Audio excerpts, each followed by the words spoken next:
What if once a year you could face slap one person at work? Sometimes the best way to decompress after a tiring week is lunch with someone who embraces the weird parts of your personality. Sitting down, swapping war stories, and riffing on strange theories. It was back in the day, but I still remember it quite clearly. It was a Friday. It was Madhouse. I was through a ringer. It was the kind of the week where well-intended leaders, oblivious to their incapacitated emotional intelligence, wreak havoc in their teams and then call in HR into the smell of napalm in the morning. You smell that? Napalm, son! Nothing else in the world smells like that!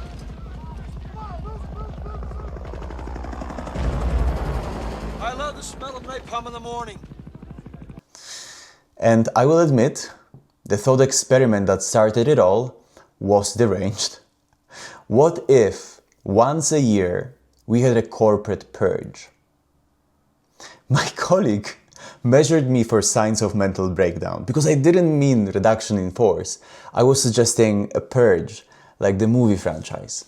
This is your emergency broadcast system announcing the commencement of the annual purge. At the siren, all emergency services will be suspended for 12 hours. Your government thanks you for your participation. The idea is beautifully dystopian.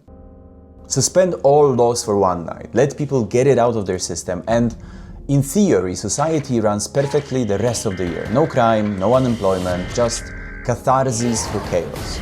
My colleague, exercising more tact than I deserved, pointed out, smiling though, that it was clearly unhinged. But after a short pause, she found the kernel worth exploring and she built on it. What if once a year you could face slap 3 people at work? You get 3 slaps, no consequences, 3 slaps a year, clean sheet. Now, who's on your list? And more importantly, who has you on theirs? We both burst into laughter, but a moment later we started making the lists. I thought about my slap-worthy candidates. I mean, obviously, the corporate majors from Apocalypse Now, clearly. But then I started thinking about slapstick.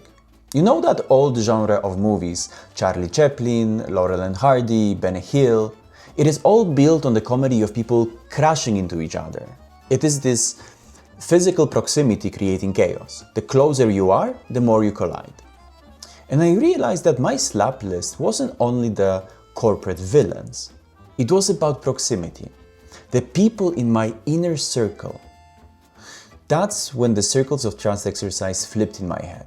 Let me walk you through this. The simplified version of circles of trust exercise works like this. You draw 3 orbits with you smack in the middle, like the sun. The inner circle contains people close to you, people you trust. And when you write their names down, you should reflect, what did they do to earn that trust? Trust generally isn't built through grand gestures. Trust is earned in small moments every day. Picture a jar slowly filling up with marbles. The second circle is wider. These are colleagues you trust reasonably well, but the relationship isn't that strong. Maybe you work together effectively, but you're not close. And the question here is it worthwhile investing time to strengthen those relationships? Or is cordial professional actually the right distance for what you need? And then the outer circle. People where trust is strained or absent. Maybe there was a betrayal, maybe miscommunication, maybe you just rub each other the wrong way. The questions here are harder. Why is the trust weak? Does it make sense to repair it? Or is this one of those situations where you just need to maintain professional courtesy and move on? Usually, when people do this exercise, they focus on the outer circle. How do I fix what's broken? How do I move people inward? But the slap exercise, let's not forget what got us here, it pushed me in a different direction. Instead of asking, who do I trust? I started asking, where am I creating friction? Even with people I trust deeply, maybe actually especially with them. Because think about it, the people in your inner circle, they experience the full range of who you are, all your quirks, your annoying habits. They get the unfiltered version, the one that grates. The people in the outer circle, they see usually your professional facade. And that's when it hit me. Actually, that's when it slapped me. The high-performing teams probably sit right at the intersection of inner circle with slap-worthiness. Think about it. The trust is essential for psychological safety. You need that foundation. But the slap-worthiness, that can be a symptom of cognitive diversity, of people who are different enough from you that friction is inevitable. People who challenge your assumptions, who see things you miss, who push back when you're heading in the wrong direction. If everyone in your inner circle is comfortable all the time, you're probably not being challenged enough. Maybe you actually end up in an echo chamber. That was the weekly dose of curiosity. Now, here's a question for you. If you had 3 slap to give, what behavior earned it? Not the person, the behavior. And if you're brave enough, what might land you on someone else's list? Drop your answers in the comments.